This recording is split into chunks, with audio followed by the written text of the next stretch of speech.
Hello, I'm Angela McCrovitz for postandcourier.com and welcome to our kitchen this afternoon. Today we're not only going to make an amazing Southern favorite dessert, but it's actually a favorite American dessert since 1930. We're going to make a Southern key lime pie, but with a couple different twists. It's not only going to be deep dish, but there's a little bit of a surprise at the end where we can add a chocolate ganache to top it off with a little bit of lime zest. All right, the first thing we're going to do is I have 3 cups of graham cracker crumbs. And you could use regular graham cracker crumbs, you could use chocolate graham cracker crumbs, you could use a cinnamon flavored, you could really spice this up. And 2 sticks of melted butter. And we're going to mix that all in. This is going to be our flavored crust.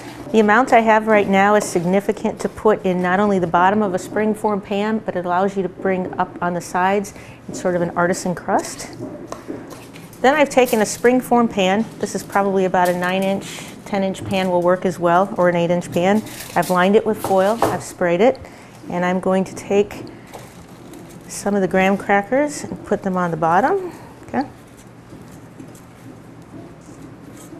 I'm going to press tightly all across the bottom. This way it'll make it easy for when you go to take it out and cut it. All stays intact. And then the rest is sort of fun. You just take a handful, maybe a tablespoon at a time in your hands, and gradually go all around the sides of your springform pan.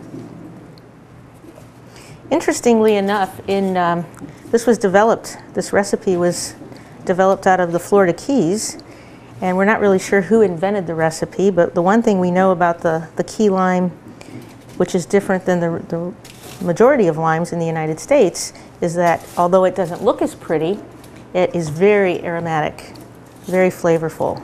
So now we have a beautiful crust. We're not going to pre-bake it. We're going to leave it just as is. All right, the next thing we're going to do is I've got 4 cans of sweetened condensed milk.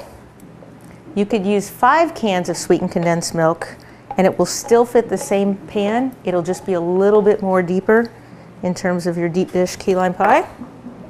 If you have a fancy KitchenMaid, this works just as well. I'm trying to do it the old-fashioned way with lots of muscle.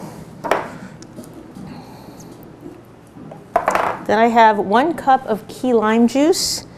If you can't find this, and typically it's found in the grocery section where the juices are, but it's also found in the bar section where the non-alcoholic bar drinks are, such as the margarita mix. Use that.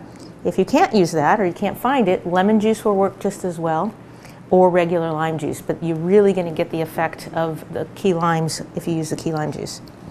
Then we're going to put in 2 teaspoons of vanilla, but you could use any flavor. You could use coconut, you could really get some creative flavors. I have 11 egg yolks. And then we're just going to blend this.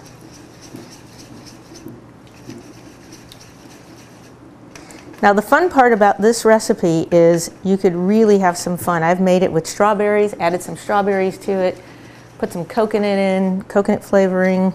This is the basic mix. All right, so the consistency is almost thick. It starts to look like a pudding when it's completely mixed.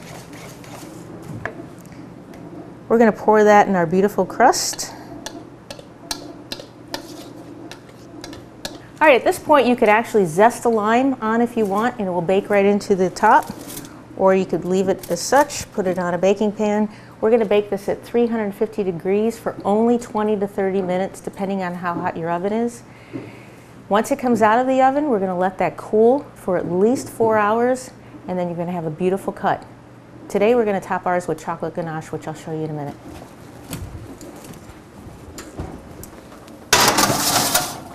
All right, here's our beautiful piece of deep dish key lime pie. And what I've done is, and this is an option, you can add an amazing, beautiful chocolate ganache topping to it, which sort of surprises your guests for those that like the combination of chocolate and key lime. One of the things that you can do if you do not know how to make a chocolate ganache is to go to your local grocer that you like going to and go into the baking section. They have a multitude of different icings in cans. Buy the chocolate that you'd like, whether it's dark or milk chocolate.